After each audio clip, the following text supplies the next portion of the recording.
dans le Seigneur, que Dieu vous bénisse. C'est votre humble serviteur, le prophète Emmanuel Kambala. Autrement, prophète Eka. Balingami, au commencement, quand Dieu créa le ciel et la terre, et après il a créé l'homme le sixième jour. Mais une grande recommandation lui est donnée. C'était quoi? Dominer, cultiver, assujettisser. Or, notre Dieu, il dit dans sa parole que celui qui ne travaille pas ne mange pas. Or, lui-même, c'est un grand travailleur, parce qu'au commencement, Dieu créa. Et quand il a créé, c'est ce qui a permis à l'homme maintenant de lui adorer. C'est pour cela qu'on dit le septième jour, Dieu se reposa. Il s'est reposé pourquoi? Parce qu'il devra attendre l'adoration. Lorsqu'on travaille, on cultive, il viendra les éloges, il viendra de la gloire. Oh, balingami, Kongo ezamboka kitoko mboka nzamba pesi biso.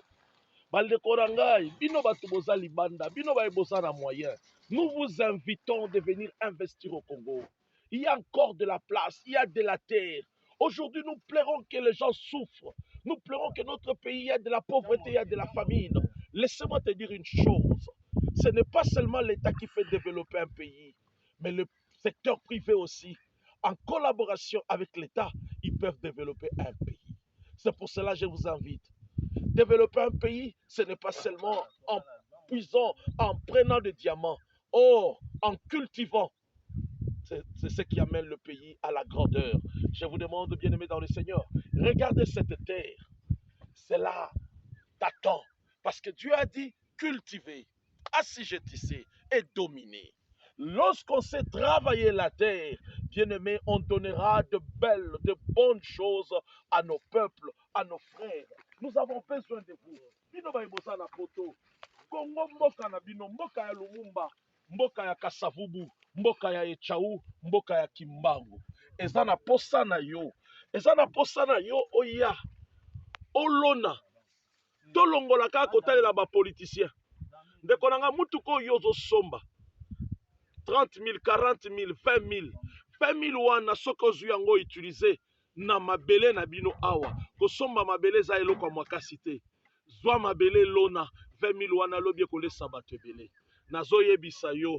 Nzamba lobi que celui qui ne travaille pas ne mange pas. Nayebi kosalaka. Mais eloko ya malamu ezali lorsque bato bazo bika na musala oyo osala.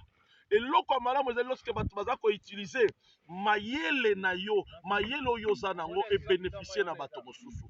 Ndeko nanga nazo benga yo. O ezali émission na bino Congo mon pays. Eza na posa na yo.